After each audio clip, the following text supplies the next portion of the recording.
Moi je m'appelle Romain, je suis membre de l'association Décroissance 44, donc on travaille surtout sur Nantes, mais on va aller un petit peu partout sur la Loire-Atlantique.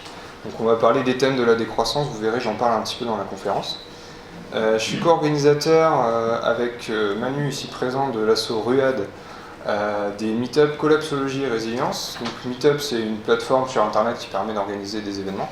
Et du coup notre but c'était de poser un peu la question de la collapsologie au plus grand public et un peu voir si on était tout seul, être un peu taré ou en fait on pouvait être plusieurs à ce niveau-là. On n'était pas du tout seul, on est près de 600 en moins d'un an. Sur Nantes, mais pas seulement, il y a des gens d'un peu partout qui nous rejoignent. Et on fait plusieurs fois par mois des réunions, des ateliers, on fait pas mal de choses différentes. Donc c'est dans ce contexte-là que Arnaud et Erwan nous ont proposé de faire une activité en lien avec du coup l'asso coordonné en partie par Permaculture et l'asso SCOI qui nous accueille ce soir. Merci. Je vous le dis dès le début, ce sera une conférence low-tech, c'est-à-dire qu'il n'y a pas des trucs dans tous les sens, machin, c'est juste, voilà, ça c'est le niveau maximum de super mise en forme. Et décroissance, qu'on va essayer d'y aller tranquillement, on va essayer de bien expliquer ce qui se passe, où est-ce qu'on en est.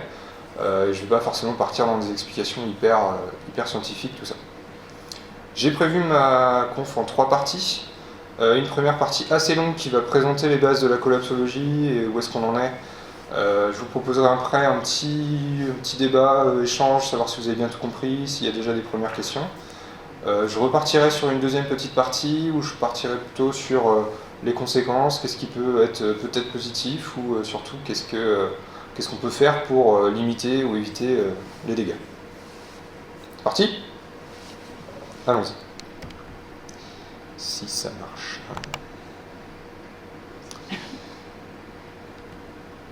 Voilà.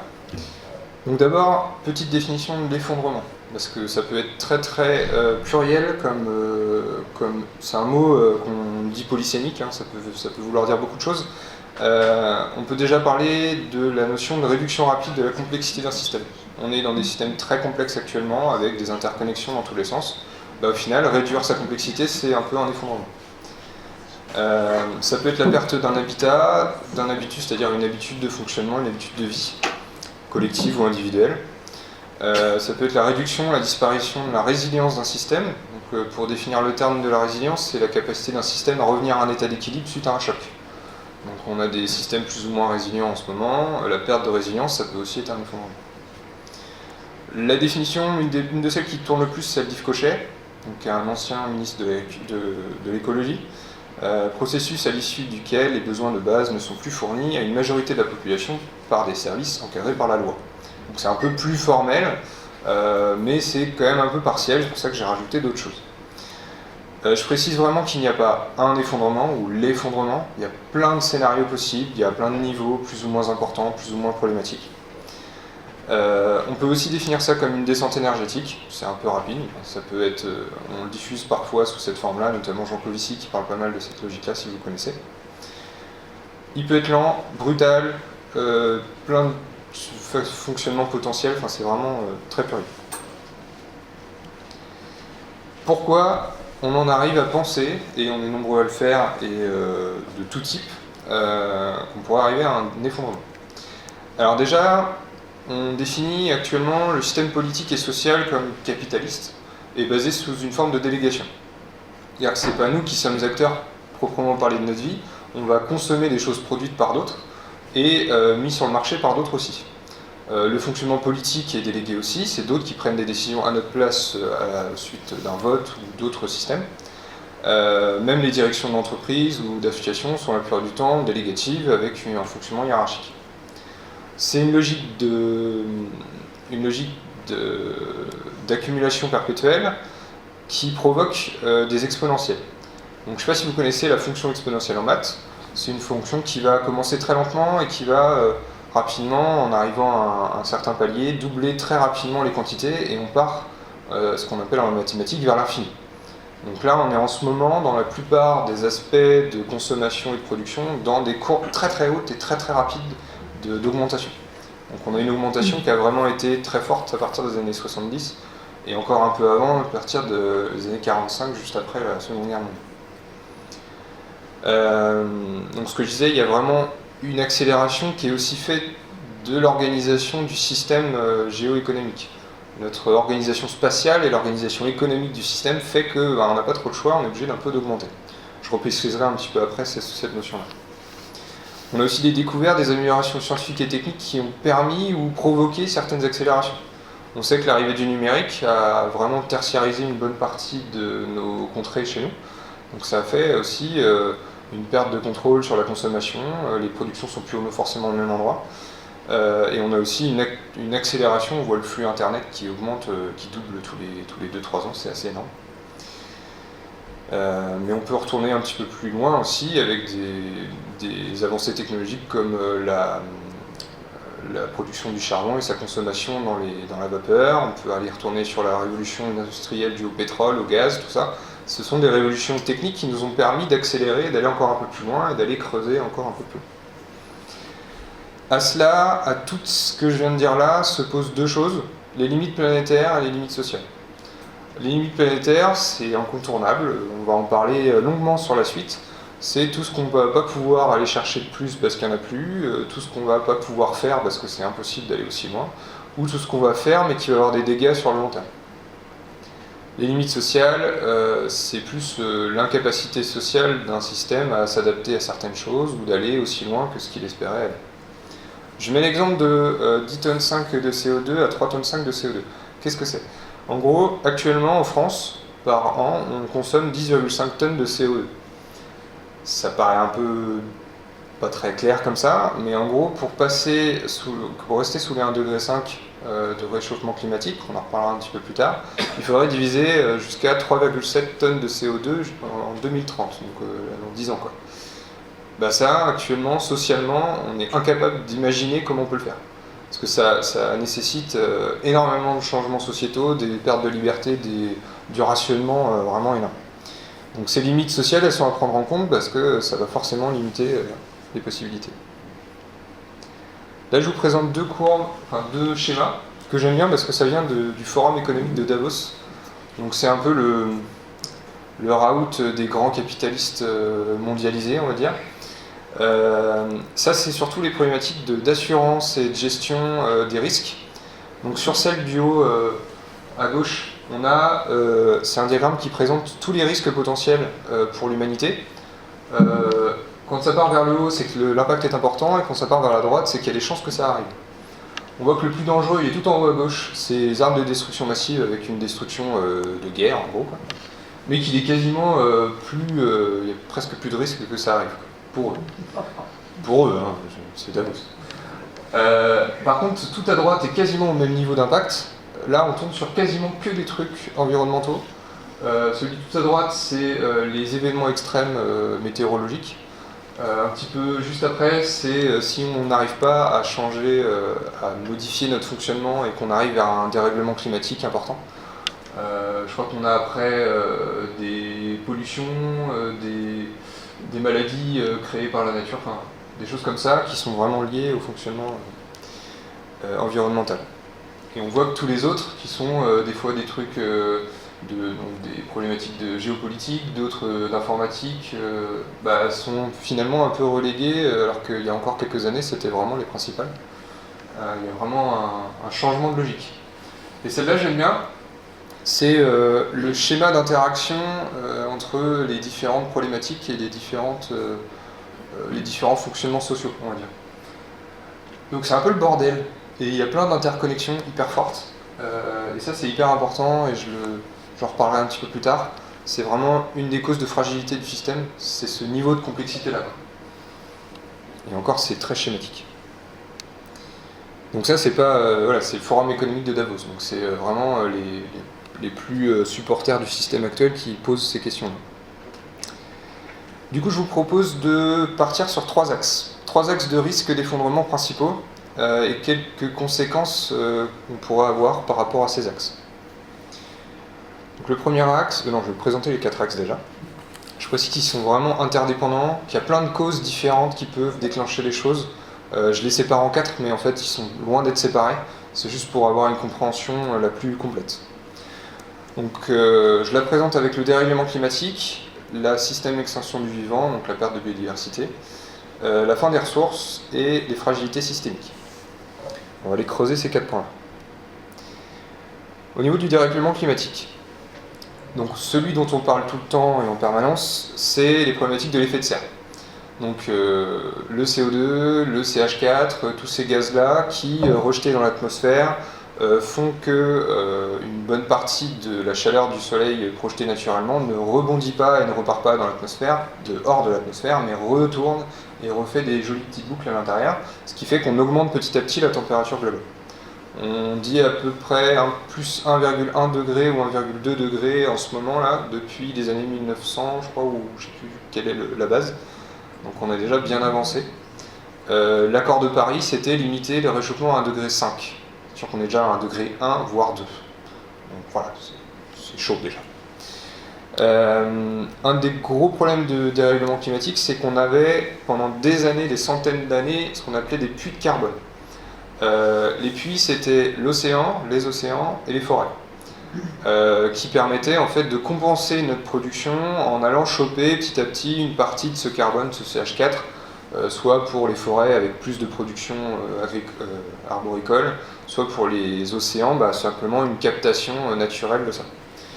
Sauf qu'on a tellement poussé que ça va plus vraiment être des puits, ça va potentiellement devenir des producteurs. On sait que les océans vont potentiellement passer de je ne sais plus combien de pourcents de récupération de CO2 par an à de la production, parce qu'ils vont en redégazer en fait, ils vont plus pouvoir en récupérer. Donc ça c'est un gros souci de limitation. On parle des plus 2 degrés, des plus 3 degrés, des plus 3 degrés 5. Pourquoi j'ai mis ces deux-là? Plus 2 degrés, c'est la limite du GIEC, donc le groupe intergouvernemental d'experts sur le climat, qui nous dit au-delà de 2 degrés, on ne sait pas ce qui se passe. On ne maîtrise plus rien, nos modèles ne ressemblent plus à rien. Il y a des boucles de rétroaction qui peuvent se lancer dans tous les sens. Voilà. Là, après, c'est l'inconnu. Donc c'est pour ça qu'ils avaient calé 1,5 degré comme limite. Parce qu'en se disant, bon, même si on dépasse un peu, mais si on se garde ça comme limite, on va essayer de ne pas passer au-dessus de 2 degrés. Et 3,5 degrés, ça, c'est nos chers économistes très bien dotés, qui sont nouvellement un prix Nobel, qui ont obtenu le dernier prix Nobel. Alors, c'est pas vraiment un prix Nobel, c'est la Banque de Suède qui essaye de se faire croire que c'est un prix Nobel. Qui eux tablent dans leur modèle mathématique sur ils ont calculé, c'est super bizarre, une augmentation optimale de la température globale pour la continuité du système économique. En gros, pour que le système économique continue, on doit aller jusqu'à 3,5 degrés d'augmentation. Donc ils sont complètement tarés, vu que le GIEC, donc à peu près tous les plus grands experts climatologues, disent qu'au-delà de 2 degrés, ça part en couille. Donc bon. Dans ce qu'on peut voir actuellement, il y a un changement global des cycles des saisons. Ça se voit un petit peu chez nous petit à petit, quand même. On a eu des fortes chaleurs il y a quelques semaines. On sait que la météo, c'est pas la climatologie, mais bon, ça se voit quand même petit à petit.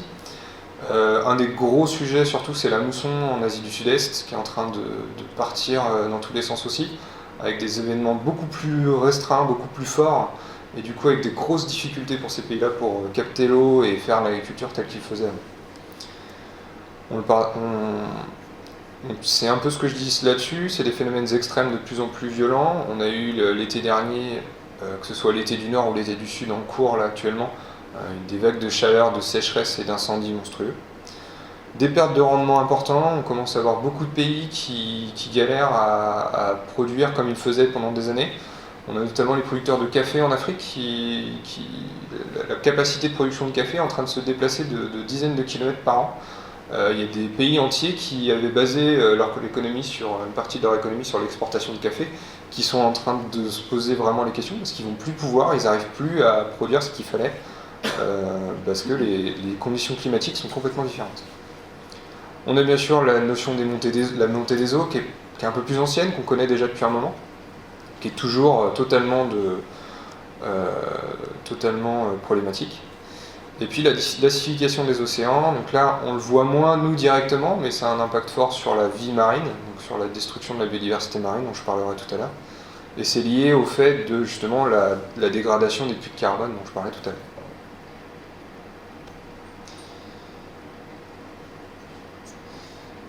La 6e extinction. Donc on parle de 6e extinction, c'est pas forcément encore tout à fait clair pour tout le monde, mais c'est vu où on en est rendu, on tablerait sur une 6e extinction, c'est-à-dire que dans la vie planétaire, on a réussi à découvrir qu'il y a eu 5 grandes extinctions du vivant.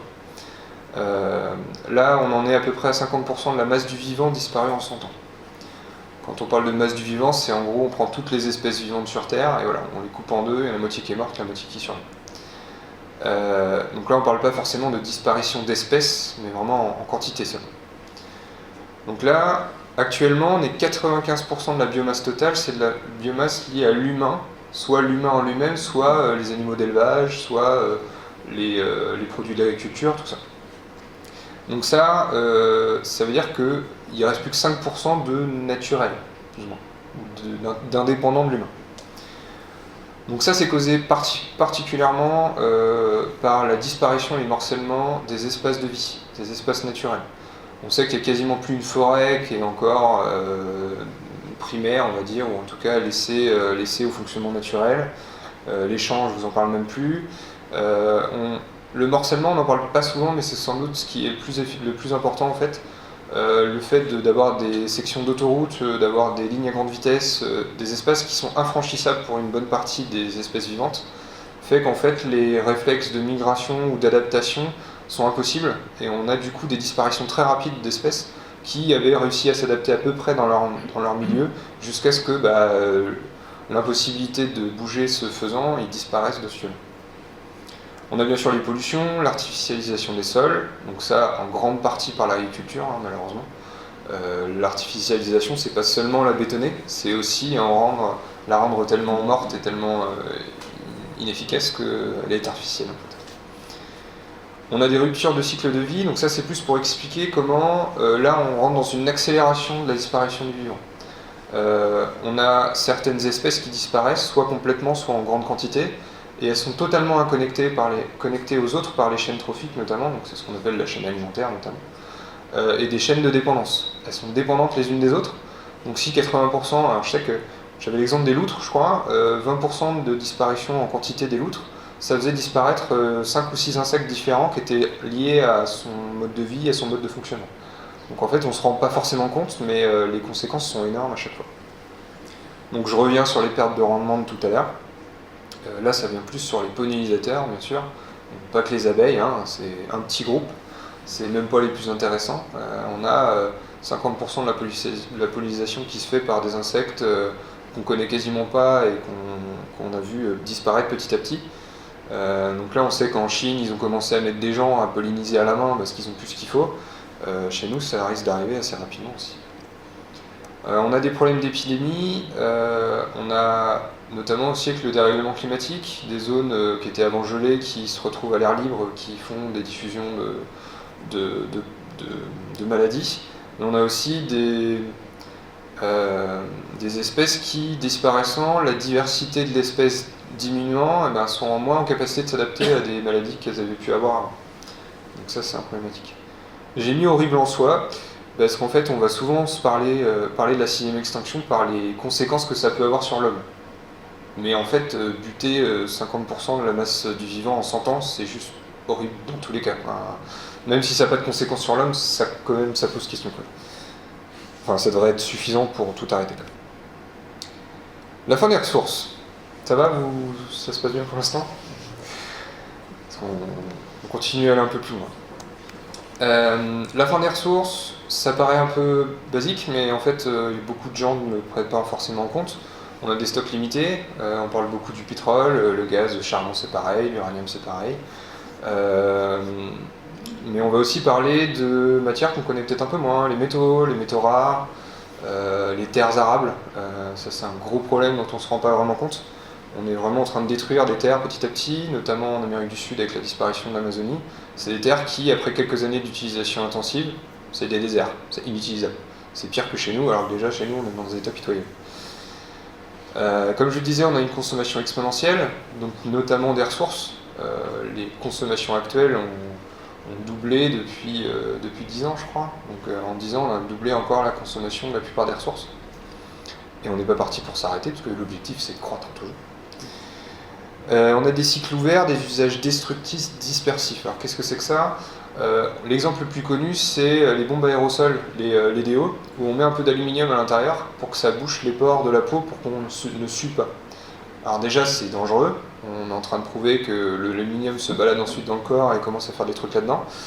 Mais en plus, ça fait que c'est un aluminium qui est irrécupérable. Donc c'est pas quelque chose qui peut être recyclé, qui peut être réutilisé. Enfin voilà, on n'est pas dans l'économie circulaire. On est un truc qui est balancé dans tous les sens. Ça, c'est qu'un exemple. Il y a énormément d'usages destructifs ou dispersifs. Le ROI, je viendrai dessus juste après. Je finirai là-dessus. On a vraiment, je pense que tout le monde en est conscient, on a une grosse dépendance à certaines ressources. On parle souvent du pétrole, qui est sans doute le plus. Il faut se rendre compte que le pétrole c'est magique. C'est 200 ans de travail humain dans un litre de pétrole. C'est monstrueux. C'est 1 million d'années de production, de compression, chaleur, tout ça dans l'ensemble de la planète avec une remise en état. C'est particulièrement puissant. Du coup, on s'est totalement rendu dépendant de cette puissance. Je crois que c'est Jean Covici qui faisait la comparaison. On a l'équivalent de 200 esclaves énergétiques tous les jours qui travaillent pour nous. 700 peut-être, ouais. Il y a tellement de chiffres que c'est 700, voilà. Et je crois que Louis XIV avait 20 personnes au max dans sa cour, vraiment que pour lui. Donc voilà, des putains de Louis XIV. Donc voilà. On a une grosse problématique de distribution géographique de ces matières. Alors on pense toujours au pétrole, on a le Venezuela qui se passe des trucs en ce moment là-bas, c'est un peu on appelle ça ah mince, je l'ai perdu. Non, c'est pas grave. Mais on peut penser aussi aux terres rares, dont on parle pas mal en ce moment, avec la Chine qui est 95% de la production de terres rares. Alors si ça vous parle pas, les terres rares, c'est ce qui permet de faire tourner l'huile, de faire tourner ça, de faire tourner l'huile à eau, et puis tous vos portables qu'il y a dans les mains. C'est des matériaux qui sont pas rares du tout, mais qui sont en fait très peu concentrés et qui du coup sont hyper utilisés pour les supraconducteurs notamment. Donc c'est pour réduire et miniaturiser les outils informatiques, c'est ça qu'on utilise. On l'utilise beaucoup dans les énergies renouvelables aussi. Les éoliennes, les panneaux solaires photovoltaïques, tout ça, c'est très très utilisateur de terre. On a petit à petit vraiment privilégié certains types de techniques. On voit que la voiture, par exemple, on est dans une société de tout voiture, parce que le pétrole était disponible, pas trop cher, on a tout mis en place comme ça. Du coup, on a une structure qui est vraiment très difficile à bouger. Tout ne se change pas du jour au lendemain. C'est vraiment des choix sur le long terme. On a fait le même choix sur le nucléaire. On ne peut pas changer notre modèle de production d'énergie du jour au lendemain.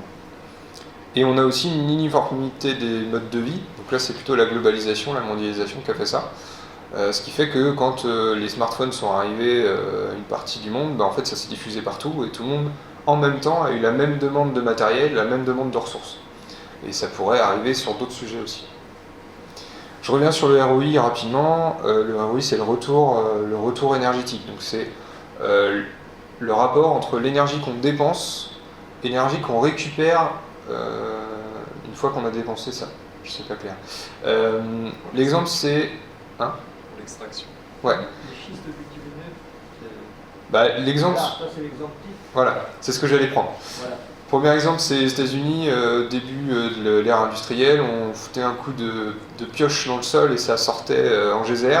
Maintenant, on est sur les sables bitumineux et sur les gaz de schiste, où là, on va faire 150 puits pour réussir à récupérer tout ce qu'on peut, et en plus, il faut le retraiter derrière et tout ça. Donc en gros, la différence, on était à 1%, c'est-à-dire qu'on utilisait un baril de pétrole tout au départ pour récupérer 100 barils de pétrole derrière. Là, le gaz de schiste, il me semble que c'est 1 pour 10, et encore ça baisse très très vite. L'éolien, on est à 1 pour 15 à peu près, l'hydroélectrique c'est 1 pour 45, c'est quand même pas mal, mais bon, c'est limité, on peut pas foutre des barrages partout. On dit souvent que notre société tourne jusqu'à un rapport de 1 pour 30, 35. En dessous, c'est problématique. On voit déjà que les éoliennes, par exemple, sont en dessous. Le photovoltaïque est encore en dessous. Enfin, il y a un problème, quoi. Il y a vraiment une logique qui rentre pas. Je ne vais pas développer parce que c'est quand même assez particulier. Vous n'hésitez pas à retourner voir sur ces sujets-là, c'est intéressant. Et pour le dernier, c'est pas le moins marrant, ce que j'ai appelé moi, c'est pas forcément un terme que je retrouve partout, les fragilités systémiques. Donc ça c'est le schéma que je vous avais présenté tout à l'heure, là, un petit peu, avec les interconnexions. C'est à quel point notre modèle économique est basé sur la croissance et l'accumulation. Notre création monétaire, par exemple, en Europe, en Amérique du Nord et quasiment dans tous les pays du monde, on crée de la monnaie grâce à la dette. On ne peut pas créer les banques centrales, la Banque de France, la Banque européenne, n'a pas, bon, elle joue un peu avec les règles en ce moment, elle prête aux banques, donc c'est machin. Mais en gros, elle n'a pas le droit de prêter, de créer de la monnaie comme ça et de distribuer. Parce que c'est un risque d'inflation et son but, c'est pas de faire de l'inflation. Donc elle va emprunter sur les marchés financiers. Et du coup, elle va forcément être dans une logique où elle va devoir rembourser cette dette plus intérêt. Et du coup, tous nos fonctionnements de société sont basés sur ce fonctionnement par la dette. Donc on a déjà, ne serait-ce qu'économiquement, une obligation à la croissance. Et en plus, notre modèle économique est basé sur un siphon permanent d'une partie de la population, donc la population la plus riche, qui va tenter de récupérer tout ce qu'elle peut, et c'est normal, hein, elle s'est basée là-dessus, récupération de plus de dividendes possibles dans toutes les entreprises possibles et imaginables. On a une telle concentration de multinationales basée sur ce fonctionnement-là, que une bonne partie de l'économie réelle part chez les ultra-riches et dans le système financier. Donc ça fait que pour que le système social, l'économie réelle tienne, il faut qu'elle croisse, il faut qu'elle gagne plus pour récupérer et pour au moins stagner et compenser en fait le siphon un peu perpétuel qui se fait.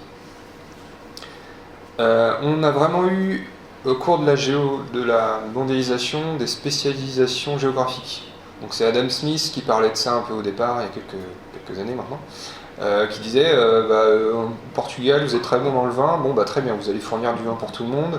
En Angleterre vous faites du textile, allez hop, vous faites du textile. Bon maintenant c'est pas trop ça, c'est les Chinois vous faites tout, nous on consomme. À quelque chose près. Donc ça fait qu'on est totalement dépendant de certains fonctionnements. On sait que en France on a à peu près une autonomie alimentaire par exemple, mais elle est que partielle. Parce qu'on importe quasiment toutes nos graines, on importe nos engrais, on importe nos pesticides. Tout ça est créé en partie en Allemagne, en partie dans d'autres pays du Sud-Est.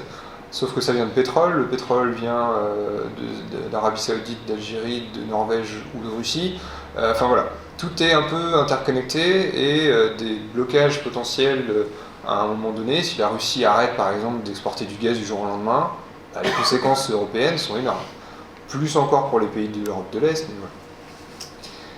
On a une dépendance aux macrostructures, c'est ce que je disais, le commerce international notamment. Les gros bateaux cargo là, qui font des allers-retours tous les jours, c'est quasiment 90% de notre consommation actuelle.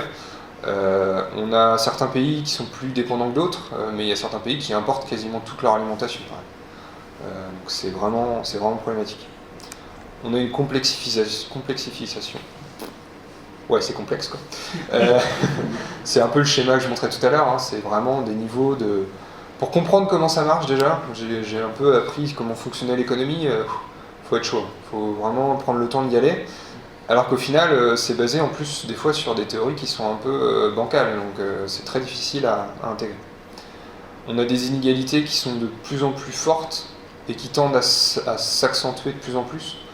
Donc là, c'est vraiment une fragilité systémique, on le voit en France là actuellement en plein dedans, quoi.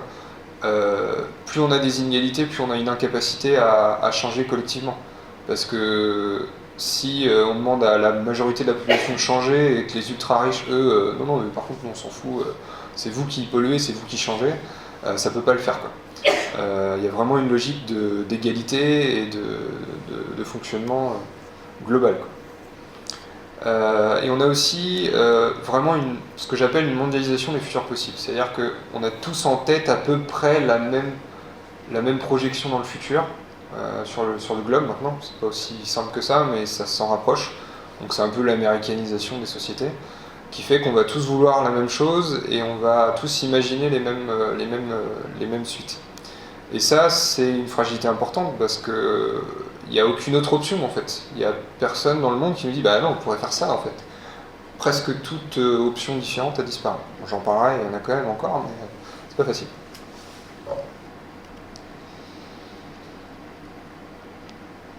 Alors tout ça, ça fait quoi? Parce que là, je vous ai présenté les 4 gros problèmes. Qu'est-ce que ça peut avoir comme conséquence? Donc là, c'est encore une dernière grosse partie qui fait pas plaisir et après on va passer à autre chose.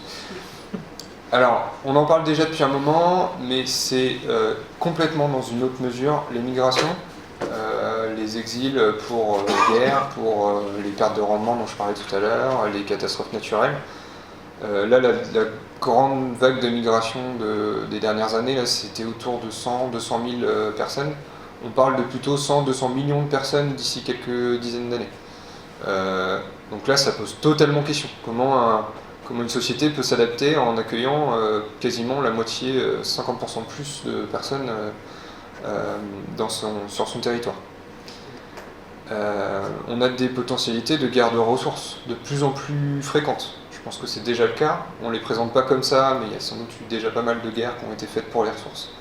Ce sera sans doute d'autant plus souvent le cas. Je parlais du Venezuela tout à l'heure, c'est potentiellement un peu pour ça. On ne sait pas encore, c'est difficile de le voir parce que c'est en cours, mais c'est un des gros risques. On peut avoir des ruptures de services de base, donc on parle souvent de ça, par exemple, tout bête, mais l'eau potable actuellement, elle est potable parce qu'elle est traitée dans des usines de retraitement. Vous pouvez aller boire l'eau de la Loire, de la Sèvre ou de l'Erdre, voilà, vous tiendrez 3-4 jours. Donc une rupture énergétique, ça voudrait dire une rupture potentiellement de ces centres de traitement et de potabilisation, et donc du coup un gros problème d'alimentation. Lié à ça, il peut y avoir les problèmes d'alimentation, tout ce qui est famine. On a déjà, c'est de plus en plus fréquent, moins chez nous heureusement pour l'instant, mais ça ne nous empêche pas de les regarder. Les problématiques d'épidémie, donc ça c'est plutôt aussi, quand on parlait de l'eau, je parlais de l'eau tout de suite, l'eau est un des principaux vecteurs de maladies et de problématiques. Si on a une eau qui est moins traitée, moins bien maîtrisée, on peut très bien avoir des choses qui se diffusent très vite. On a aussi des structures de gestion de déchets, de gestion de nettoyage, tout ça, qui sont des gestions nationales, voire internationales pour certaines. Si ça s'arrête, on retombe dans les mêmes problématiques qu'il y avait il y a quelques dizaines, centaines d'années. Les luttes sociales, ce sera sans doute un des premiers trucs qui arrivera dans la plupart des pays, parce que finalement, les ruptures très très brutales, c'est assez rare, c'est plutôt des choses très lentes, très sur le long terme, et qui vont déclencher à des moments du fait que certaines parties de la société est soit en incapacité de se nourrir ou de vivre correctement, soit ça fait des migrations en interne et du coup des déclenchements de problématiques sociales. On peut avoir à l'inverse et en même temps peut-être en réaction à ces luttes sociales des pertes de liberté ou à certains pays qui se referment en interne, en externe pour éviter que justement ces luttes sociales remettent en question le système en fait. Je sais pas si ce qu'on voit actuellement chez nous avec les gilets jaunes c'est un peu ça, je parierais un peu là-dessus, mais voilà, c'est un symptôme. Simplification des structures, ce dont je parlais un peu tout à l'heure, ça fait un peu externe comme ça, ce terme-là, mais en gros c'est les structures de production et de consommation qui seraient hyper simplifiées, mais en fait c'est hyper grave une simplification pour nous. Toutes nos fringues par exemple elles viennent de l'autre bout du monde, comment on fait si ça se simplifie et qu'il faut qu'on fasse ça chez nous? Là actuellement on n'est pas en capacité de le faire. On peut avoir des crises psychiques, ça un peu moins, mais ça commence à venir. On parle de la crise des burn-out là dans tous les sens, les conséquences du stress sur les déclenchements de cancers et tout ça. Là ça c'est des problématiques qui forcément, quand on est au courant, quand on est conscient de ce qui se passe, ça change notre mode de fonctionnement et notre mode de prise en compte de l'avenir et tout ça. Justement sur l'avenir, il peut y avoir de graves pertes d'espérance de vie, perte de natalité aussi. On sait qu'il y a certaines pollutions qui provoquent actuellement des pertes de natalité importantes, mais ça peut aussi être une perte de natalité sociale, des fonctionnements qui font que, on en reparlera tout à l'heure, mais un peu pourquoi faire des enfants si on en est arrivé là. Donc l'espérance de vie, je ferai une distinction tout à l'heure entre l'espérance de vie en bonne santé et l'espérance de vie totale, qui aura sans doute pas les mêmes impacts. Et dans tous les cas, tout notre imaginaire est à réinventer. Moi je parle souvent pour rigoler du fait que j'ai fait le deuil de Star Wars. C'est-à-dire que moi je suis né avec Star Wars à fond dans les oreilles, et l'objectif de la société pour moi c'était de coloniser les autres galaxies. Et ça peut peut-être paraître un peu bête pour certains d'entre vous, mais ça a été une étape pour moi de me dire, déjà je verrai jamais ça de mon vivant, ça c'est sûr, mais peut-être qu'en fait l'humain ne verra jamais ça. Est-ce que c'est grave ou pas? Est-ce que c'était vraiment ça l'objectif de l'humanité? Est-ce que c'est juste une construction sociale? Et voilà. Donc ça permet de se poser des questions de qu'est-ce qu'on imagine pour la suite et qu'est-ce qu'on imagine pour nous, nos enfants et la société. Alors déjà, est-ce qu'on peut déjà considérer qu'il y a déjà eu des effondrements ou qu'on est déjà dans une certaine phase d'effondrement? À gauche, je vais parler plutôt de choses techniques, et plutôt de choses de la vie courante, et à droite, plutôt sur des choses qu'on a potentiellement déjà perdues et qu'on pourrait peut-être retrouver. On sait déjà qu'il y a des pics qui ont déjà été passés. Quand on parle d'un pic, c'est qu'en gros, on a consommé 50% de nos ressources et qu'on ne pourra jamais aller consommer plus que ce qu'on a consommé là. Enfin, autant en même temps, on va dire. Donc c'est souvent la courbe en cloche qu'on voit hein, ça s'appelle une courbe de Gauss. Donc c'est quand on consomme de manière incontrôlée quelque chose qui a un stock limité, c'est toujours ce fonctionnement-là qu'on a. C'est mathématique. Donc on sait qu'on a dépassé le pic du pétrole conventionnel, donc pas le gaz de schiste, sable bitumineux et tout ça, ce qu'on appelle le conventionnel, donc celui qui est dans des puits, des réserves fissiles directement. On est actuellement dans une logique de crise qui est de plus en plus régulière. On sait que l'Argentine, ils sont en train de tomber une troisième fois en l'espace de 50 ans en récession actuellement. C'est un exemple, hein, mais la crise de 2008 a été un gros choc pour pas mal de monde. Actuellement, on est exactement dans la même configuration qu'en 2008, à ceci près qu'on a multiplié notre dette par 100 à peu près partout. Mais sinon, on n'a rien changé. Donc, tout le monde parle de la prochaine grande crise financière. Vu que tout le monde en parle, ça ne devrait pas arriver tout de suite. Souvent, c'est quand on n'en parle pas que ça arrive. On verra. On a déjà des pollutions hyper importantes. Donc, on parlait hein, de la pollution des terres, des eaux, mais aussi humaine. Hein. On a le nombre de décès prématurés par an dû à la pollution atmosphérique. Je ne sais plus combien c'est, mais je crois que c'est 200 000 en France. C'est monstrueux. 70 000. Je vais peut-être être un peu fort. Bientôt 100 000. Oui, bientôt. Donc ça c'est plus pour la pollution de l'air. On sait aussi que, j'en parlais tout à l'heure, la baisse de la natalité. Donc on a parlé beaucoup du bisphénol A, mais en fait il y a plein d'autres sujets qui peuvent être problématiques à ce niveau-là. On a déjà des rendements en baisse, je le disais tout à l'heure avec le café. On a des migrations qui commencent à être de plus en plus importantes. Je rebondis sur le côté de la Syrie tout à l'heure, où en fait on se rend compte, une fois avoir un peu de recul, que peut-être 50 voire plus du problème, c'était des problématiques climatiques et écologiques, donc ont été un des déclencheurs d'une vague d'immigration importante partout dans le monde. Et nous, on a eu que de la comète. Hein. Le Liban a quasiment multiplié par 2 sa population à cause de l'immigration syrienne, libyenne et tout. On a déjà des pertes de repères collectifs. On a du mal à se projeter sur le long terme. On a je sais que ma génération, il y a une partie qui ne voit pas ce qui se passe, donc elle continue dans la même logique, mais dès qu'on commence à se poser ces questions-là, c'est très difficile ensuite de trouver des réponses. On a beaucoup de gens qui partent en burn-out, on a beaucoup de gens qui... le nombre de démissions autour de moi, c'est incontrôlable. Et dans les indicateurs que je suis au niveau économique, les RH commencent vraiment à tirer la sonnette d'alarme. Ils ont des gros problèmes dans beaucoup d'industries différentes, et pas que des industries... on va dire, je sais pas, moi je suis en plomberie, donc en plomberie ils cherchent du monde, mais ça fait très longtemps. Là c'est les informaticiens par exemple. C'est quasiment, ça tourne tous les ans et ils n'arrêtent pas de péter des durites. On a une baisse actuelle de l'espérance de vie en bonne santé, donc on continue à nous faire croire que ça augmente, mais en fait on nous parle de l'espérance de vie totale, qui est importante, mais l'espérance de vie en bonne santé, ça reste quand même la phase la plus importante de la vie. Et là, on a une stagnation, voire une diminution aux États-Unis notamment.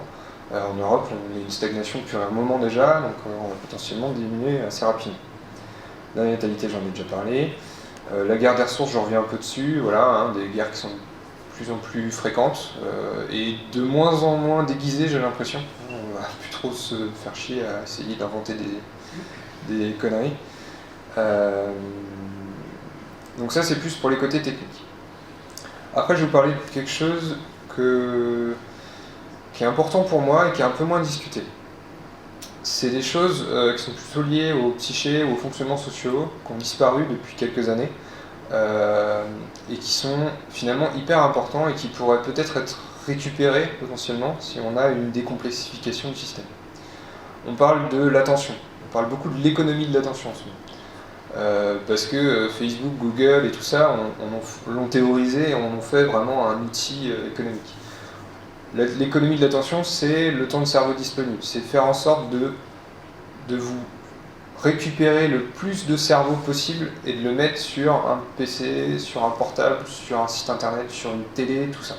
Donc c'est la pub à une certaine époque, c'est tout ce qu'on peut avoir de construction de l'information et tout ça. Et c'est particulièrement hyper efficace avec les réseaux sociaux actuellement. Donc on parle beaucoup de Facebook, qui utilise des neurosciences, beaucoup de systèmes de fonctionnement et de compréhension du fonctionnement du cerveau, pour récupérer au maximum votre temps d'attention et votre temps de vie, en fait, tout simplement.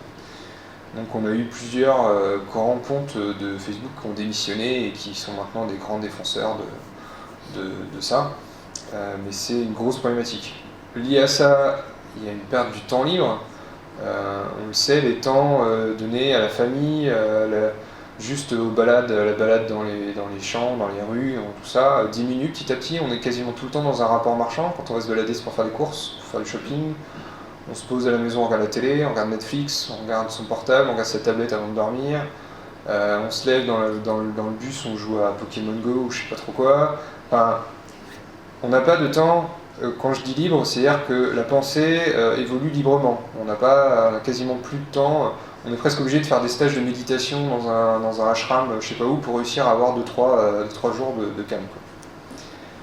Pour moi, on a un gros problème avec les connaissances. C'est un peu paradoxal, parce qu'on est dans une des sociétés les plus avancées en technologie, en sciences, tout ça. Sauf que c'est des sciences qui sont de plus en plus concentrées dans quelques mains, dans quelques cerveaux. On sait qu'il y a toute la logique de brevetisation qui est problématique, c'est-à-dire qu'on va créer quelque chose, ça a un brevet, plus personne ne peut l'utiliser sauf à payer. Là, on a notamment le nouvel accord de libre-échange Amérique du Nord, là, qui fait qu'ils ont augmenté d'encore 20 ans les brevets sur les médicaments. Et c'est dommage parce que le monde entier attendait ça, parce que ça allait faire baisser de plus de 90% les prix de certains médicaments qui sont très utilisés, notamment pour le combat contre le sida, qui sont actuellement vendus avec 90% de marge supplémentaire par rapport à ce qu'ils ont besoin. Donc ça, c'est très problématique. Et les connaissances qui, moi, sont importantes pour moi, je vais peut-être vous expliquer un peu qui je suis, ce serait pas mal, c'est un peu tard, mais c'est pas grave. Je suis ingénieur de formation, j'ai fait plutôt des études sciences techniques, je fais un BTS aussi. Et je me suis jamais retrouvé là-dedans, en fait. J'ai travaillé dans les sciences, dans les labos, tout ça, et je voyais directement la déconnexion avec ce qui se passait sur le terrain. J'ai eu l'occasion, par de l'alternance et des stages, d'être beaucoup sur le terrain aussi, et je voyais vraiment l'écart qui se faisait. Et qui était douloureux pour les deux, en fait, pour les deux côtés. Pour les scientifiques qui ne savaient même plus de quoi ils parlaient, qui cherchaient des trucs mais sans vraiment avoir conscience, qui couraient après l'argent pour pouvoir financer les futures recherches qui vont pouvoir permettre d'avoir l'argent pour avoir les futures recherches. Et une perte aussi de connaissances sur le terrain où on ne savait même plus pourquoi on faisait les choses qu'on faisait, et on a eu tellement une déconstruction de la chaîne de production qu'en fait le métier de quelqu'un c'est peut-être de serrer les boulons, quoi, toute sa vie, quoi. Et là, on a une perte totale de la maîtrise de son outil, et on devient esclave de son outil, en fait. Alors ça c'est depuis longtemps, mais la machine-outil qui était avant maîtrisée par l'opérateur, et qui savait la réparer, qui savait comment elle fonctionnait, tout ça. Et petit à petit, cette machine est devenue complètement étrangère à la personne, soit parce qu'elle est devenue trop complexe, soit parce que la personne change tellement souvent que de toute façon, tu n'as pas le temps de t'y habituer. Et ça, c'est un gros problème. Je pense aussi, j'en parlerai un tout petit peu après, voilà, l'artisanat. Je parle aussi de la perte de liberté des choix de vie, on parle de la mondialisation, du fait que le capitalisme a récupéré tous les espaces potentiels de marchandisation. Tu n'as pas fini de te présenter, tu n'es pas allé jusqu'à parler de ton métier. Ouais, c'est vrai, je digresse. Du coup, c'est cohérent avec les connaissances et les choix de vie aussi, c'est pas grave. J'ai divagué un peu dans tous les sens, j'ai fait le technicien, j'étais au chômage, là je suis au chômage actuellement aussi, pour essayer d'aller travailler dans des startups, dans l'économie sociale et solidaire, essayer de trouver un espace où c'était cohérent. Et un des gros manques que j'avais, c'était de travailler avec mes mains et de savoir ce que je faisais. De faire un truc qui était compréhensible, qui était d'action réelle, qu'on me dise... donc moi l'exemple c'est la plomberie et le chauffage. Je vais là me former si possible assez rapidement dans la plomberie chauffage, si vous avez des contacts d'ailleurs. Et du coup le but c'est de se dire, j'arrive sur un chantier, le but c'est de monter un panneau solaire thermique là-haut, parce que je ne vais pas faire n'importe quoi, je vais essayer de faire du panneau solaire thermique tant qu'à faire, et que je mette tout mon cerveau et toutes mes connaissances et toutes mes compétences sur ça.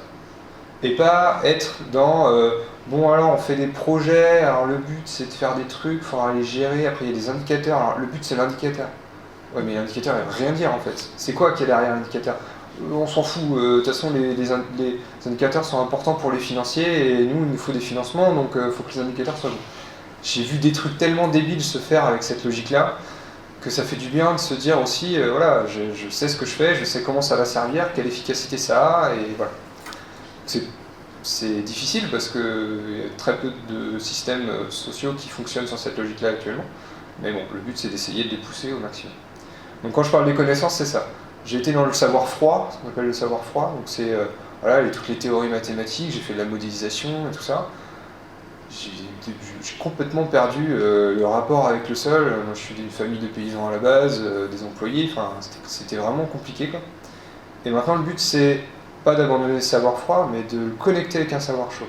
D'avoir les pieds dans la terre et la tête dans les nuages. Quoi. Mais d'être cohérent, d'être complet. Et ça, c'est vraiment un truc qu'on pourrait potentiellement retrouver. Alors j'espère qu'on peut le retrouver avant l'effondrement, ou qu'on diminue au maximum l'effondrement pour que ça vienne et que ce soit vraiment intéressant. Mais voilà, c'est un peu l'idée. Du coup, ça vient sur la liberté des choix de vie. Le choix d'être artisan ou de pouvoir travailler que sur les sujets qui nous intéressent vraiment, bah, c'est difficile. Quand je parle avec des plombiers actuellement dans la recherche, je fais bah, moi ce qui m'intéresse franchement c'est les panneaux solaires thermiques. Un peu de chauffage bois, un peu de géothermie si vous voulez, mais après le reste, bon je vais savoir faire du sanitaire parce qu'il faut et que c'est intéressant aussi, faire de la réno, mais installer de la pompe à chaleur, installer des panneaux photovoltaïques, tout ça, je vois pas trop l'intérêt. Alors je vous parle même pas des chaudières gaz, chaudières pétrole et tout. Et ils me disent bah ouais mais t'as pas le choix en fait. Enfin, ça c'est un petit bout, j'ai un gros plombier qui me dit bah, moi je fais 2% de panneaux solaires thermiques, je fais 40% de pompe à chaleur, et voilà après c'est du sanitaire, des poses de douche, de la récupération d'eau, tout ça quoi. Et du coup ça fait que bah, si je veux moi me mettre dans une logique où je ne fais que du travail écologique, donc pour moi bah, en fait que de la pose de panneaux solaires thermiques, bah je vais galérer. Donc c'est un petit exemple, mais on sait que le mode de vie nomade est de plus en plus difficile à prendre en compte. On parlait de la victoire du capitalisme tout à l'heure, c'est vraiment ça, c'est que plein d'autres modes de vie qui ont été sans doute résilients et efficaces dans l'histoire ont disparu. Et ont autant disparu physiquement que dans nos têtes, dans notre histoire. Parce que l'histoire est faite par les vainqueurs, hein, donc il y a sans doute des choses très intéressantes qui ont complètement disparu. Dans cette logique-là, il y a une perte de diversité de modes de fonctionnement, diversité de points de vue, diversité de culture, tout ça. On sent que la culture, petit à petit, se délite hein, pour certains pays, pour certaines régions. On a beau être quasi breton, on voit quand même de moins en moins de trucs bretons dans le coin, ce qui est quand même un peu dommageable à certains moments. Pour moi, il y a un gros problématique avec le beau. C'est peut-être un peu con à dire, mais l'art, l'artisanat, quelque chose qui a vraiment du sens, vraiment de la logique. Là, je vois, moi j'habite sur Nantes, en ce moment il y a des constructions à pleine boule, ils ont fait toute l'île de Nantes, là, c'est des cubes, quoi, des cubes carrés, ils ont essayé de faire 2-3 trucs un peu différents, des trucs en flèche, mais déjà c'est moche, et c'est toujours la même chose. On va dans toutes les villes du monde maintenant, il y a un centre historique qui est super spécial et qui est super intéressant, parce que on peut vraiment étudier l'histoire par rapport à ça. Tu sors de ça et tu arrives dans les zones industrielles et les gros buildings et les immeubles, et là tu as l'impression d'être toujours dans la même ville. Quoi. Et c'est vraiment flippant. Et l'artisanat aussi, c'est-à-dire que la capacité d'une femme ou d'un homme à mettre sa connaissance dans un outil ou dans une création et d'en faire un objet d'art est utile, ça a quasiment disparu. Quoi. Maintenant on fait de l'art pour l'art, qui va être ensuite vendu, parce qu'il faut que ce soit marchand, sinon ça sert à rien. Il y a un peu de street art ou des espaces de niche où on arrive à faire de l'art juste parce que c'est beau et que ça vaut le coup d'exister. Mais sinon, le fonctionnement de l'artisan, par exemple, n'existe quasiment plus. Quoi. J'ai des charpentiers qui me disent, des vieux qui sont pas loin de la retraite ou qui y sont, ils font mais ça ne veut plus rien dire la charpente. Quoi. Moi j'allais voir mon bois avec mon pote qui travaillait dans les forêts, on allait décider, putain cet arbre là il est en courbe. C'est nickel parce que j'ai besoin de ça pour mettre sur ma charpente spécifique sur cette maison-là. Maintenant, on va dans des forêts, voilà, tout qui est en tube, il n'y a même plus de choix à se poser. Du coup, la perte de diversité est énorme à ce niveau-là aussi. La notion de voyage, ça c'est plus récent, hein, parce que le voyage c'est quand même une construction assez récente. On voit déjà les conséquences, la notion de voyage qu'on pouvait nous avoir vendue, de découverte, de dépaysement, de tout ça. Maintenant c'est quasiment plus que des vacances, faites 2 semaines à Abu Dhabi, 3 semaines à New York et on revient à la maison et en fait on n'a rien vu quasiment, on n'a pas vu la différence, on a fait 10 000 km en quelques heures. Il n'y a plus cette logique de difficulté, de temps, d'espace. La santé, on en parlait tout à l'heure, hein. Les modes d'alimentation, les pollutions, on parle beaucoup de la viande, la consommation de viande. Autant on va en parler pour la souffrance animale, on va en parler pour les problématiques de CO2 et de pollution, mais c'est aussi un gros problème pour la santé. Consommer 2 fois par jour de la viande toute sa vie, ça a des conséquences énormes sur le système cardiovasculaire et tout ça, quoi. Donc c'est aussi des problématiques qui, si on revient dans une simplicité un peu plus importante, pourraient être améliorées. Et puis l'envie de demain et le sens qui sont un peu proches. Je parlais tout à l'heure d'une société qui était perdue, qui n'avait pas vraiment d'imaginaire à recréer.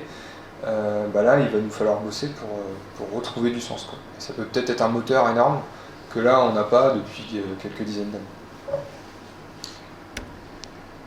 Troisième partie, que faire? Alors, je ne vais pas vous proposer de solution, parce qu'il n'y en a pas vraiment, en fait. De tout ce que je vous ai dit là, c'est difficile de se dire on va éviter l'effondrement. On va plutôt se dire on va essayer de faire en sorte qu'il soit le moins impactant possible. Et surtout, il n'y a jamais une solution, c'est toujours un ensemble sans doute très complexe d'actions et de réactions à mettre en place. Donc je vais le faire en 3 parties. D'abord, c'est la première partie, comprendre, déconstruire, bloquer, proposer. Donc ça, moi, c'est la quadrature d'un mouvement qui s'appelle le mouvement de la décroissance, tel que nous on le définit. Donc c'est un mouvement social et politique qui commence à se développer petit à petit, j'ai des petits tracts par loin derrière, où la logique c'est d'abord de comprendre ce qui ne va pas, donc là c'est un peu ce que je vous ai fait comme présentation, de déconstruire les solutions qu'on essaie de nous proposer par rapport à ça, donc par exemple déconstruire la croissance verte, des choses comme ça, bloquer le système pour éviter qu'il y ait trop de dégâts de fait par ce système, donc c'est les logiques j'en parlerai après, et proposer autre chose. Parce qu'on ne peut pas bloquer quelqu'un sans lui proposer un autre fonctionnement de vie, sinon il va tout faire pour réussir à passer. C'est naturel. Donc ça, c'est ce qui permet d'avoir un équilibre à peu près cohérent pour essayer d'avancer. Après, dans les actions ou dans les fonctionnements, nous on parle beaucoup juste de ralentir ou d'arrêter d'accélérer, tout simplement. D'essayer d'arrêter de surconsommer et tout ça. Questionner les besoins, questionner le progrès, alors c'est pas forcément la même chose, mais questionner les besoins, c'est vraiment se poser la question de nos modes de fonctionnement, de pourquoi on en est arrivé à avoir tant besoin de ce smartphone-là qui nous fait biper toutes les 10 secondes et qui nous explique qu'il faut qu'on réponde absolument tout de suite parce que c'est hyper important. Alors qu'en fait, non. C'est une création de besoin qui s'est faite par le marketing, par le fonctionnement social, où tout le monde en avait un et te disait « Ah là là, t'as pas Facebook, putain, comment je vais réussir à te parler ?» Parce que je te parle plus, je te parle que par Facebook, donc il faut que tu me répondes. Mais questionner le progrès aussi, et ça va, alors j'aurais dû le mettre juste après, le deuil du développement et du progrès. C'est des termes, ça peut paraître un peu bête de juste remettre en question les termes, mais ils sont très utilisés pour aller dans la continuité de notre système. Je vais aller en fin de semaine voir une ONG, CCFD Terre Solidaire, qui est encore dans la logique de développement. Et moi je vais arriver à leur dire, en leur disant, il faudrait peut-être arrêter avec le développement, ou en tout cas suffisamment le questionner pour se demander si c'est vraiment ça le but, quoi. C'est se développer pourquoi, quoi, quand, comment, qu'est-ce qu'il y a derrière, quoi. Ce qui est problématique, c'est qu'actuellement le développement, en fait, les gens qui vont parler de développement durable, développement social, tout ça, ils vont mettre des jolis termes derrière, ils vont penser sans doute à des choses très, très intéressantes et très efficaces, mais en vrai, le développement qui est réel, c'est le développement économique et de production et de consommation. C'est le seul qui vaut quelque chose en fait derrière. C'est le seul qui est valorisé économiquement et socialement. Et le progrès c'est pareil. Quel progrès? Comment? Qu'est-ce qui est un progrès? Est-ce que le fait d'avoir tous un smartphone dans la poche c'est un progrès quand ça nous cause une perte de notre temps libre et de notre santé? Il y a vraiment des questionnements là-dessus. C'est poser des limites. La nature va nous en poser dans tous les cas, mais on peut aussi se poser des limites collectivement. Notamment le fait de poser un plafond, un plancher. Un plafond de ressources ou de revenus par exemple, et un plancher. C'est-à-dire qu'on ne peut pas vivre en dessous de tant de produits de base ou de salaire si on reste sur un salaire, mais on ne peut pas non plus vivre au-dessus de 10 000, 15 000, 100 000 euros par mois. Il y a toute la logique de la désobéissance qui est beaucoup proche, qui est très proche de la logique du blocage. Donc là on voit Extinction Rébellion, pour ceux qui entendent parler un peu en ce moment là, donc ils font vraiment du blocage économique très fort. C'est exactement ce qui a été utilisé par les Gilets jaunes à un moment donné. J'ai des potes sur Toulouse, ils sont hyper efficaces, ils ont bloqué les usines Monsanto pendant des jours, ils bloquent des péages, ils bloquent des usines un peu dans tous les sens. Leur but c'est, le Monsanto c'est un super exemple, c'est une des pires entreprises du monde avec les dégâts écologiques, il faut les bloquer quoi. Il faut essayer d'éviter qu'ils puissent vendre leurs trucs. Même s'il y a encore des gens qui veulent les acheter, c'est quand même problématique. Après ça pose question, parce que du coup ça veut dire qu'on impose une certaine décision au reste du collectif. Mais au moins ça a le mérite de proposer quelque chose d'efficace. Donc ça c'est de la désobéissance qu'on appelle civile, il y a aussi de la désobéissance économique, c'est-à-dire qu'on va refuser les fonctionnements économiques habituels. Peut-être que le fait de ne pas déclencher une dette pour acheter quelque chose, c'est déjà un peu de la désobéissance économique. Il y a toute la logique de ZAD, donc l'occupation de terres, de lieux, d'espaces qui sont potentiellement en destruction, où il y a des projets. Donc on va forcément parler de Notre-Dame-des-Landes, mais il y a plein d'autres projets un petit peu partout dans le monde, ce qu'on appelle les GP2I, les grands projets inutiles et imposés. C'est un truc un peu fourre-tout, mais il y a des choses intéressantes. Récemment, il y a eu le projet de surf park à Saint-Péran-en-Retz, dans le sud, dans le pays d'Arrêt. En gros, à 15 km de la mer, ils veulent faire une grosse piscine à vagues énorme pour faire du surf. Okay. C'est lié aux JO d'ailleurs, ça c'est génial. Les JO qu'on nous présente comme une magnificence internationale et collective va en fait potentiellement détruire plusieurs hectares de terres agricoles pour rien, pour faire un spot d'entraînement pour les JO. En fait. C'est une des justifications principales. Okay. Donc là, il y a des potes qui ont commencé à poser du matos de là-bas, à planter des arbres, à dire bah non, putain, c'est une terre agricole, on a déjà du mal à faire ce qu'on peut avec, il faut les garder quoi. Nous, on est beaucoup sur un questionnement de l'emploi, du travail. L'emploi, sous forme, est-ce qu'on a besoin d'être employé par quelqu'un pour vraiment avoir une justification sociale ? Est-ce que le salaire doit être lié à l'emploi ? Est-ce qu'on peut avoir un salaire différent ? Le travail, est-ce que il faut juste travailler ou est-ce qu'il faut travailler dans des choses qui soient cohérentes ? Je parlais des informaticiens tout à l'heure, il y a beaucoup qui disent bah ouais, moi je gagnais bien ma vie, il n'y a pas de problème. Mais par contre, je me couchais le soir, j'avais envie de me tirer une balle, quoi. C'était vraiment dur. J'ai plusieurs exemples de gens qui ont fait des burn-out complets, qui se retrouvaient le matin devant leur PC et bon, ils ne se mettaient pas à pleurer sur leur clavier, mais c'était quasiment ça, quoi. C'est vraiment un blocage physique. Moi, ça a été un peu ça sur la question du travail, quoi. C'est ok, j'étais dans une entreprise adaptée aux personnes handicapées, donc un aspect social qui était intéressant, mais au final, on donnait du travail aux ouvriers qui allaient décortiquer des crevettes congelées qui venaient de je sais où, le bout du monde, quoi. Ça n'avait pas de sens, quoi. Et puis questionner le travail aussi sur son importance dans le fonctionnement social. Là, actuellement, si on n'a pas d'emploi, on n'est rien. On n'est rien socialement. Et notre petit monsieur Manu nous le répète régulièrement d'ailleurs. Et mine de rien, on est obligé dans le fonctionnement économique d'avoir cet emploi, donc d'être employé par quelqu'un, que ce soit par nos clients ou par un patron, pour pouvoir vivre socialement. Ensuite, je vais passer sur des propositions qui sont peut-être un peu moins directes. La logique du non-agir. Des fois, en fait, le meilleur moyen de ne pas faire de conneries, c'est de rien faire. Ou de faire moins de choses, d'arrêter certaines choses. Ça, j'en reparlerai, c'est très lié à la permaculture notamment. Prendre en indépendance, prendre en résilience.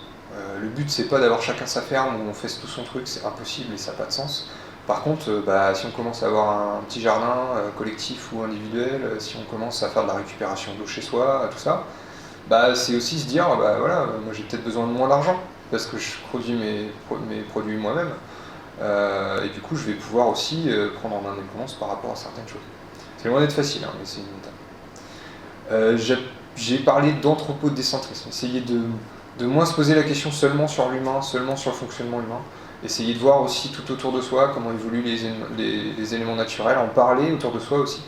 Moi je sais que mes parents, je les ai convertis plus ou moins, convertis c'est vrai ce que je dis, j'aurais fait prendre conscience de certaines choses en leur disant mais attends, viens voir avec moi, enfin, là, l'arbre où t'allais tout le temps me chercher papa parce que j'étais en train de monter ma petite cabane dans les bois, bah maintenant c'est un lotissement qui fait 3 km de long quoi. C'est flippant, rends-toi compte quoi.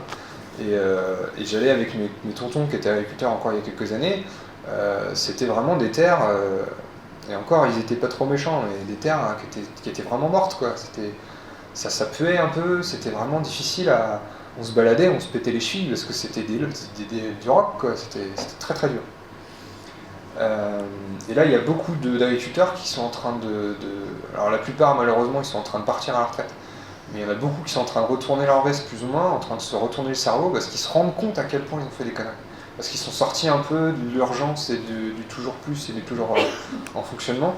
Et ils sont en train de... J'ai discuté avec plusieurs d'entre eux qui me disent mais wow, on s'est trop fait avoir quoi. Enfin, on voit les dégâts que ça a et le niveau où on en est, c'est très difficile.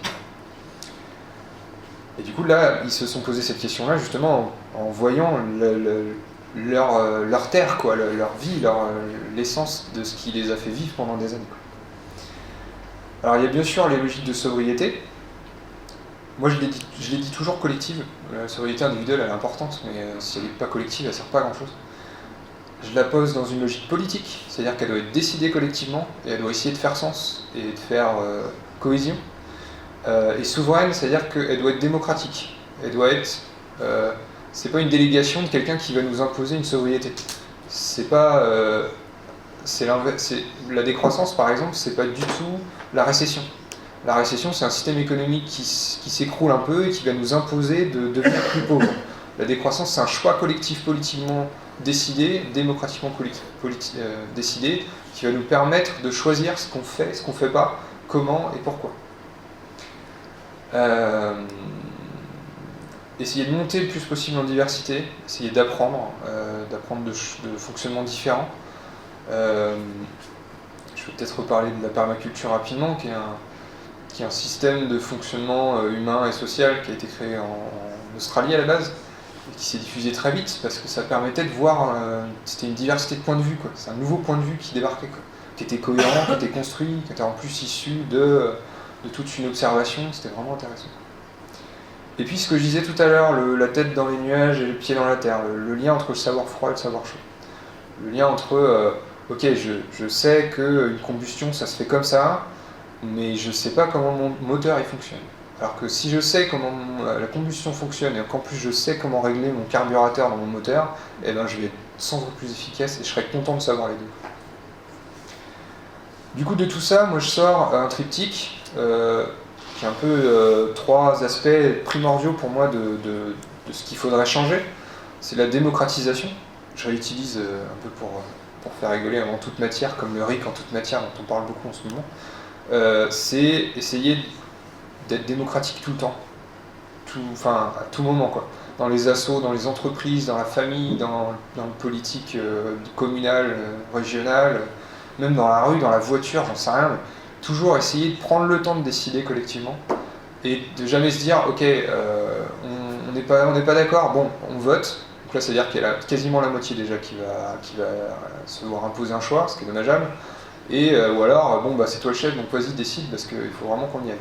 Quand on voit les dégâts que cette logique de fonctionnement a sans doute participé à apporter, essayer de changer notre fonctionnement, ce serait quand même pas mal. La démonétarisation, donc ça, c'est essayer de se passer d'argent ou de fonctionnement de l'argent.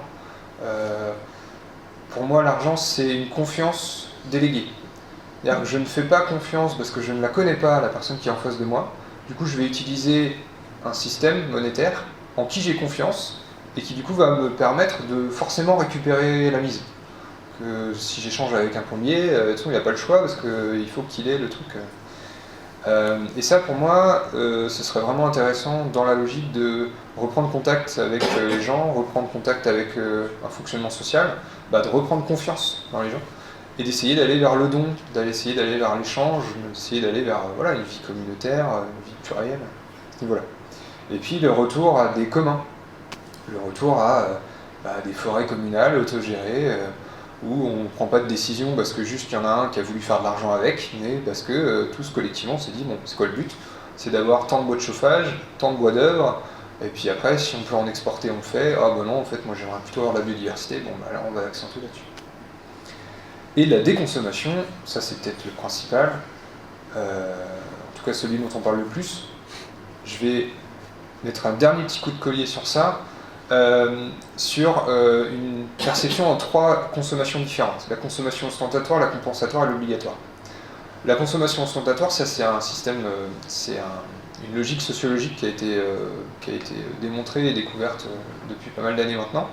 C'est le fait qu'une partie de la population va consommer des produits issus d'une classe sociale supérieure pour essayer de soit se faire passer pour membre de cette classe sociale supérieure, soit pour essayer de se rapprocher de cette classe sociale. Donc ça c'est typiquement la mode des SUV en ce moment. Les petits 4x4 là, qui coûtent pas trop cher encore, on arrive à avoir une Dacia Duster à pas trop cher, qui consomment carrément plus d'essence, carrément plus de matière et tout ça. Et en fait, ce qu'on a pu prouver sociologiquement, c'est que c'était pour rattraper le patron qui avait le gros 4x4 à la base, et le patron qui avait son gros 4x4, bah merde, du coup tous les employés ils ont un gros 4x4 aussi. C'est pas grave, je vais prendre un plus gros 4x4 encore plus cher ou d'une marque spécifique, ou alors je vais faire encore mieux, je vais adapter mon mode de vie pour venir en vélo. Et là, bim, tu changes, tu te dis, ah mais c'est génial, au moins le patron il est écolo. Ouais, sauf que le patron il est écolo parce qu'il pique du temps et du salaire à donf à ses employés pour pouvoir avoir le temps de venir en vélo tous les matins. Et surtout, il a pu acheter une maison juste à côté de l'usine alors que c'est hyper cher et que ses employés, eux, ils sont à 40 km chacun et qu'en fait, venir en voiture, ils n'ont pas le choix, quoi. Donc c'est des fonctionnements sociaux très particuliers. Donc ça, l'ostentatoire, c'est un choix social. Ça nous est imposé parce que c'est un fonctionnement qui est diffus, mais c'est-à-dire qu'on peut s'en passer. C'est difficile, mais on peut s'en passer. À partir de ce moment-là, quand on commence à se dire j'ai pas besoin de cette nouvelle grosse voiture, j'ai pas besoin de cette maison encore plus grande avec encore plus d'espace, je n'ai pas besoin de cette nouvelle fringue qui va bien avec les nouvelles lunettes machin, et ben en fait on se dégage de la liberté. Parce qu'on se dégage de l'argent, on se dégage du temps qui pourrait être mis à travailler pour pouvoir consommer à ce niveau-là. Donc ça c'est une possibilité pour les gens qui sont déjà un peu riches. Parce qu'on ne fait pas de l'ostentatoire, tout le monde ne peut pas faire de l'ostentatoire. Il faut déjà avoir une certaine capacité financière. Donc ça, moi je vais en parler à des gens qui sont de mon niveau social ou au-dessus, quoi. Par contre, moi je connais plein de gens qui n'ont pas le choix en fait, qui passent leur temps juste à survivre, à bosser comme des dingues, juste pour réussir à faire manger les enfants, à réussir à aller au boulot le matin, à payer l'appart ou la maison achetée à crédit. Et là, ce qu'on voit souvent, c'est de la consommation compensatoire. C'est-à-dire que justement, vu qu'on est en incapacité d'aller dans le jeu de la consommation ostentatoire, parce qu'on n'a pas l'argent qu'il faut, on va aller compenser par des consommations de moins bonne qualité, qui n'ont pas vraiment d'aspect social, mais qui permettent d'avoir quand même ce jeu d'achat, de plaisir, de petits plaisirs réguliers, tout ça. Donc c'est là où on peut expliquer les consommations très importantes de junk food, les restos rapides et tout ça, expliquer des consommations d'alcool à certains moments, des consommations de jeux, tout ça, mais aussi des fringues de mauvaise qualité où on va acheter à pas cher des quantités importantes, ça va être détruit mais c'est pas grave, au moins ça permet d'être dans la mode et d'être à peu près dans la logique. Donc ça c'est pareil, tant qu'on reste dans le même système économique, une partie de la population sera toujours dans l'incapacité de se libérer du temps et de l'argent pour faire d'autres fonctionnements différents, pour aller vers d'autres fonctionnements différents. Donc là, il faut que socialement, on se pose la question de comment libérer de l'espace à ces gens qui n'ont pas grand-chose ou qui n'ont pas suffisamment pour qu'ils puissent ensuite fonctionner différemment et limiter ces compensations. Ces compensations peuvent être aussi faites par des plus riches. Moi, ma sœur est prof de fitness, mon meilleur pote est prof de fitness. Je ne sais pas si c'est sociologiquement prouvé, je vais peut-être dire une connerie, mais je m'en fous. Une bonne partie des gens qui vont à la salle, ou qui courent comme des bourrins tous les jours à faire 10 km et tout ça, qu'est-ce qui compense, quoi? Enfin, on peut pas... j'ai une connaissance qui s'est détruit la santé, qui s'est vue se détruire la santé en cours de route, mais en fait elle compensait à donf le fait qu'elle était au boulot en permanence avec aucun temps libre et tout ça, qui avait pourtant un niveau social très haut, qui faisait beaucoup d'ostentatoire, mais c'était pas suffisant. et qui du coup a consommé énormément de choses en compensatoire aussi. Et enfin, ce que je dirais l'obligatoire, c'est payer la bouffe, payer le loyer, payer tout ça. Donc ça, c'est pas des choses qu'on peut dire, ah là là, il faudrait peut-être que tu arrêtes de payer ton loyer, ta gueule, qu'est-ce que je peux quoi. Là, la question c'est vraiment comment on peut faire en sorte qu'elle ait un toit sans avoir besoin de payer un loyer par exemple. Ou avoir de l'alimentation pour tout le monde, pour la famille aussi, sans avoir forcément besoin de trimer pendant des heures et des heures dans une usine qui n'a aucun sens, avec une production qui n'a aucun sens derrière. Donc là, c'est vraiment un fonctionnement social à réinventer. Mais ça, c'est pas nouveau, là, la déconsommation. Je suis pas tout à fait d'accord avec toi. Parce qu'il faut prendre un recul historique. Par exemple, le sucre blanc. Ouais. Au début, c'était la royauté européenne qui mangeait ça. Après, ça a été les bourgeois.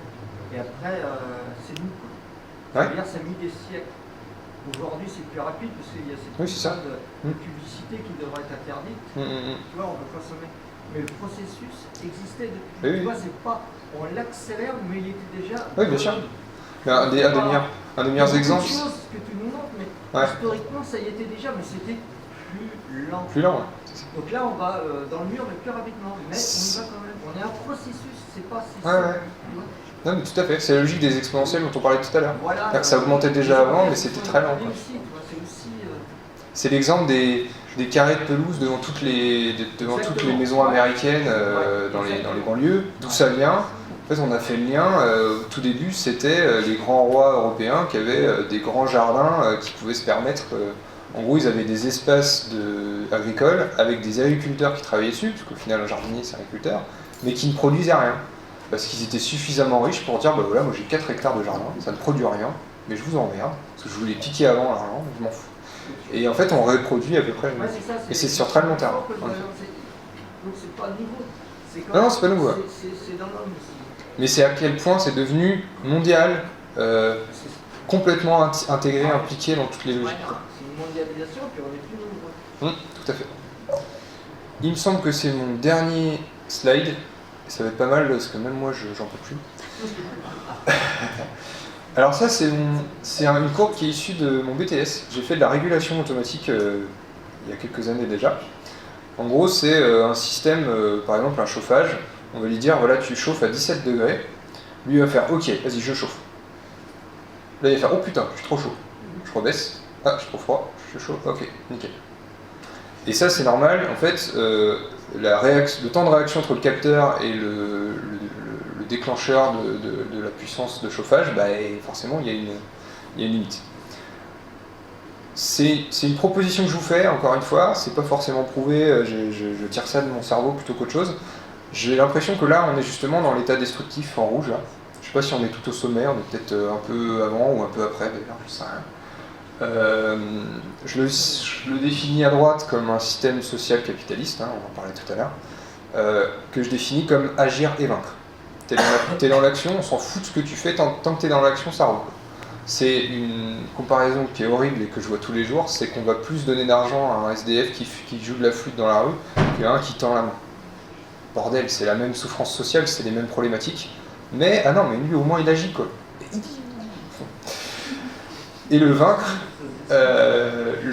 le côté compétition permanente et perpétuelle, où on doit gagner. Ouais, ok. Mais quand tu gagnes, tu crées un perdant en fait. Chaque vainqueur, c'est un perdant de créer, nous, on s'en fout. Ouais, mais il vient quoi le perdant du coup? Alors, voilà. Évacuation de tout ça. Moi, ce que j'aimerais voir advenir, et ce qui malheureusement, de tout ce que je viens de vous présenter, va sans doute advenir, quels que soient nos choix, c'est la période bleue, l'état transitoire, qu'on peut appeler décroissance, transition, si c'est choisi. Malheureusement, ça peut aussi s'appeler effondrement, c'est la logique. J'utilise les deux termes parce que pour moi c'est à peu près la même logique. Le but c'est de changer plutôt que faire une réduction. Donc c'est pour ça que c'est choisi, c'est-à-dire qu'on change nos logiques de fonctionnement, ce qui permet en fait de réduire à comment parler. Et j'utilise la théorie de l'escalier, c'est-à-dire que quand je descends un étage, quand je déconsomme un peu, quand je démonétise un peu, je me retourne et je vais voir mes potes qui sont encore à la ramasse sur certains trucs et je fais regarde, je suis vivant, ça va, c'est cool. On peut continuer à boire des verres, on peut continuer à faire des trucs sympas. Et le but, c'est de faire un peu cette démarche-là pour essayer d'accélérer cette démarche sans que ce soit destructif. Et enfin, la dernière partie, qui est un état stable, mais qu'on peut voir, moi, que je verrais vraiment pas stable du jour au lendemain, hein, qui va potentiellement redépasser aussi. Et là, du coup, c'est un peu une énorme ouverture que je vous propose, et je ne ferai pas ça ce soir. Ça peut peut-être être des états qui fonctionnent sur le fonctionnement de la permaculture, du bois de vivre, qui est plutôt un mode de vie et de fonctionnement d'Amérique du Sud, d'Amérique centrale. L'Ubuntu, qui est un peu la même chose en Afrique subsaharienne notamment. Les logiques de coopérative intégrale qui existent en Espagne, en Catalogne. Les logiques politiques du municipalisme, donc ça c'est des exemples au Kurdistan syrien, au Mexique, des choses comme ça. Et en gros, pour faire le contrevenu avec le agir et vaincre qu'on avait tout là-haut, moi ce que j'aimerais voir advenir, c'est l'observer et aider. C'est-à-dire que avant de faire quoi que ce soit, on regarde, on apprend, on comprend, on s'explique comment ça marche pas et pourquoi. Ça c'est totalement lié avec la logique de la permaculture, hein, c'est un des premiers principes. Et ensuite, quand on passe à l'action, on ne sait jamais tout seul. C'est pour casser un peu l'individualisme, dont je n'ai pas forcément parlé depuis le début, mais qui est un gros problème aussi. Et c'est de se dire que quand j'agis, c'est dans l'aide. C'est-à-dire qu'on est au moins deux et on s'entraide. Et on est sans doute beaucoup plus, et c'est sans doute avec un fonctionnement naturel que je vais aider à avancer et aider à aller vers l'avance. Donc voilà, un peu les 3 états que je vous propose en fonctionnement. Et dans tous les cas, merci. Et on peut passer aux questions, remarques, critiques. Et j'ai fini sur la présentation.